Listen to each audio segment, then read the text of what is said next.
الرحمن الرحیم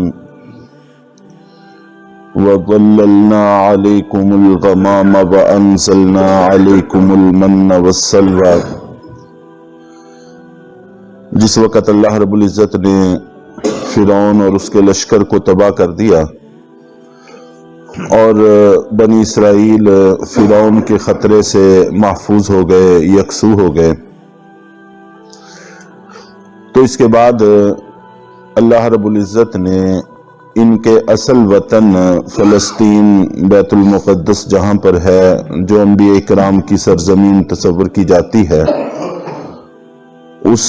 کو فتح کرنے کا حکم دیا۔ یہ چونکہ خود بھی بنی اسرائیل اصل میں فلسطین ہی میں آباد تھے، پھر حضرت یوسف علیہ السلام کا قصہ پیش آیا، وہ مصر پہنچ گئے،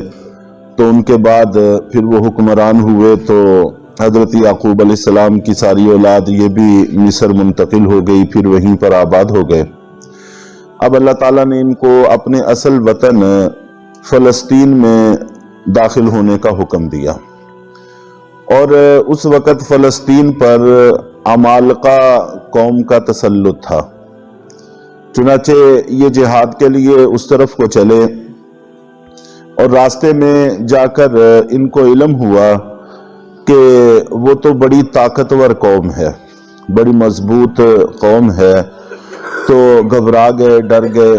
اور حضرت موسیٰ علیہ السلام سے کہنے لگے کہ ہم تو ان کے ساتھ نہیں لڑ سکتے، آپ اور اللہ تعالیٰ ان کے ساتھ لڑیں، اور جس وقت فتح ہو گئے تو پھر ہم آ جائیں گے۔ اسی کا تذکرہ غزوہ بدر کے موقع پر صحابہ کرام نے کیا تھا کہ اللہ کے نبی صلی اللہ علیہ وسلم چونکہ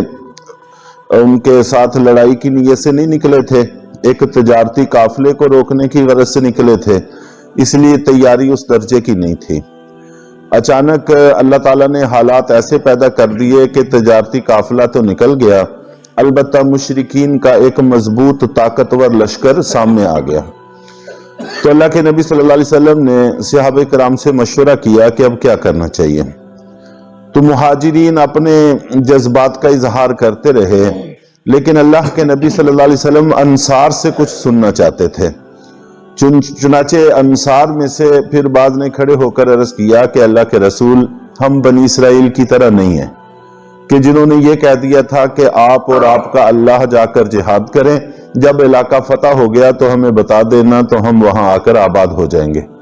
ہم آپ کے آگے، آپ کے پیچھے، آپ کے دائیں، آپ کے بائیں لڑیں گے، آپ ہمیں پہاڑ سے کودنے کا حکم دیں گے تو ہم پہاڑ سے کودیں گے، آپ ہمیں سمندر میں کودنے کا حکم دیں گے تو ہم سمندر میں کودیں گے، اور جب تک ہم میں سے ایک شخص بھی زندہ ہے ہم آپ کے قدموں میں کانٹا بھی چبھنے نہیں دیں گے۔ چنانچہ اس سے اللہ کے نبی صلی اللہ علیہ وسلم نے بڑی خوشی کا اظہار فرمایا، اور آپ اپنے لشکر کو لے کر چلے گئے۔ تو بنی اسرائیل نے یہ بات کہہ دی، اور یہ بات کہنے میں دخل اصل میں اس چیز کا تھا کہ یہ سال ہا سال سے غلامی کی زندگی گزار رہے تھے، اور جب کوئی بھی قوم غلامی کی زندگی گزارتی ہے تو اس میں بزدلی اور پستی آ جاتی ہے، تو اسی پستی کا اثر تھا کہ یہ بہت جلد گھبرا گئے۔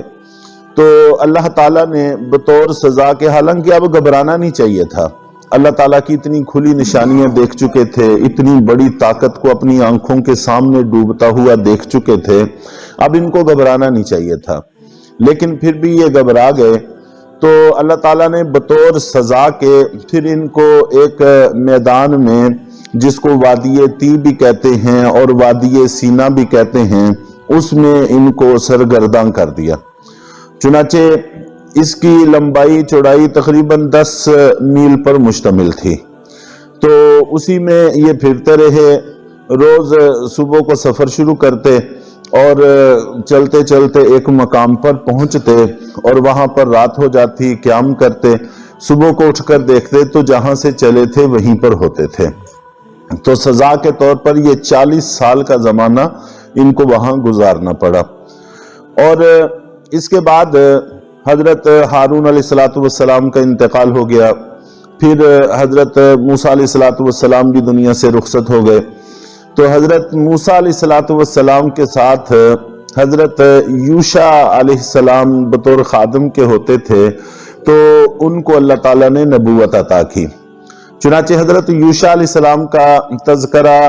وہ جو واقعہ 15ویں پارے سورہ کہف میں اور 16ویں پارے میں ہے، تو اس کے اندر بھی ان کا تذکرہ ہے کہ یہ حضرت موسیٰ علیہ السلام کے ساتھ تھے اور حضرت خضر علیہ السلام کے ساتھ ملاقات کے لیے گئے تھے، اور راستے میں وہ ان کے پاس ایک مچھلی تھی جو بطور نشانی کے تھی کہ جہاں پر یہ مچھلی آپ کے ہاتھوں سے نکل کر پانی میں چلی جائے گی اور ایک مخصوص طریقے سے پانی میں سرنگ بناتے ہوئے جائے گی، بس سمجھ لینا کہ یہی وہ مقام ہے جہاں حضرت خضر علیہ السلام سے ملاقات ہوگی۔ لیکن مچھلی کا واقعہ پیش آ گیا، حضرت یوشع علیہ السلام اس واقعے کو بھول گئے اور انہوں نے آگے کافی سفر شروع کیا، پھر وہاں سے دوبارہ یاد آیا، پھر واپس آنا پڑا، تو وہ سارا واقعہ تفصیل سے موجود ہے۔ حضرت یوشع علیہ السلام حضرت موسیٰ علیہ السلام کے خادم تھے۔ تو 40 سال کے بعد جب ایک نئی نسل تیار ہوئی اور نئے بچے جوان ہوئے، تو ان کے اوپر وہ غلامی والی زندگی کے اس طرح کے اثرات نہیں تھے، جس کی وجہ سے پھر وہ جہاد کے لیے تیار ہوئے، اور حضرت یوشع علیہ السلام کی قیادت میں پھر قوم عمالقہ سے جہاد ہوا اور اللہ تعالیٰ نے فتح عطا فرمائی، تو اس کا بھی تذکرہ ہے۔ اور وادی سینا میں میدان تی کے اندر جو ان پر حالات گزرے، ان حالات کا بھی تذکرہ ہے۔ وَظَلَّلْنَا عَلَيْكُمُ الْغَمَامَ وَأَنزَلْنَا عَلَيْكُمُ الْمَنَّ وَالسَّلْوَىٰ، چونکہ اس وادی کے اندر کوئی سایہ نہیں تھا، درخت نہیں تھا، لکدک صحرا تھا، تو ہم نے تم پر بادلوں کا سایہ کیا،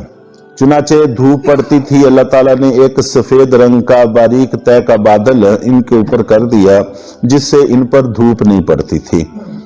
باوجود اس کے کہ وہاں بطور سزا کے ٹھہرے ہوئے تھے، پھر بھی اللہ کا اتنا بڑا انعام ہوا۔ وَأَنزَلْنَا عَلَيْكُمُ الْمَنَّ وَالسَّلْوَىٰ، اور کھانے پینے کے مسائل تھے تو ہم نے ان پر من اور سلوہ اتارا۔ من اور سلوہ کے بارے میں کافی کچھ ہے تفسیر کی کتابوں میں، تو خلاصہ ان کا سب کا یہی ہے کہ من ایک میٹھی چیز تھی اور سلوہ یہ ایک نمکین چیز تھی،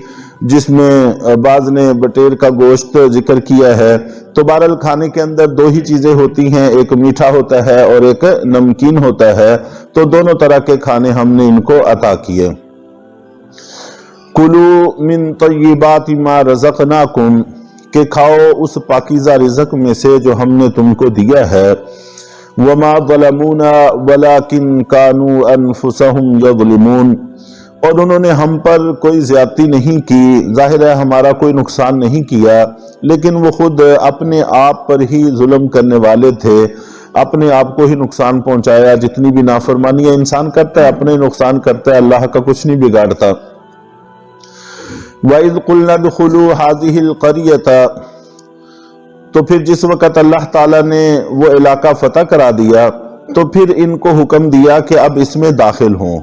اور جب ہم نے ان کو کہا کہ اس بستی میں داخل ہو جاؤ، اس میں سے جہاں سے چاہو شوق سے رغبت سے کھاؤ، اور داخل ہونے کا ایک طریقہ کار وضع کیا کہ وَادْخُلُوا الْبَابَ سُجَّدًا، کہ دروازے میں سجدہ کرتے ہوئے داخل ہوں، جھک کر داخل ہوں، اللہ تعالیٰ کے سامنے عاجزی کرتے ہوئے داخل ہوں۔ وَقُولُوا حِطَّةٌ، اور یہ کہتے ہوئے کہ اے اللہ ہماری مغفرت فرما، اے اللہ ہماری، حِطَّةٌ کا معنی اے اللہ ہماری مغفرت فرما، یہ کہتے ہوئے داخل ہوں کہ اے اللہ ہماری مغفرت فرما۔ نغفر لکم خطایاکم، تو ہم تمہاری خطائیں گناہ معاف کر دیں گے۔ وسنزید المحسنین، اور ان قریب ہم نیکی کرنے والوں کو اور بھی زیادہ عطا فرمائیں گے۔ فبدل الذین ظلموا قولا غیر الذی قیل لهم، تو ان ظالم لوگوں نے اس بات کو بدل دیا اور ایسی بات کہنا شروع کر دی جو ان کو نہیں کہی گئی تھی، غیر الذی قیل لهم، جو ان کو نہیں کہی گئی تھی ایسی بات کہنا شروع کر دی۔ فَأَنزَلْنَا عَلَى الَّذِينَ ظَلَمُوا رِجْزًا مِّنَ السَّمَاءِ، پھر ہم نے ان ظالم لوگوں پر آسمان سے عذاب اتارا، بِمَا كَانُوا يَفْسُقُونَ،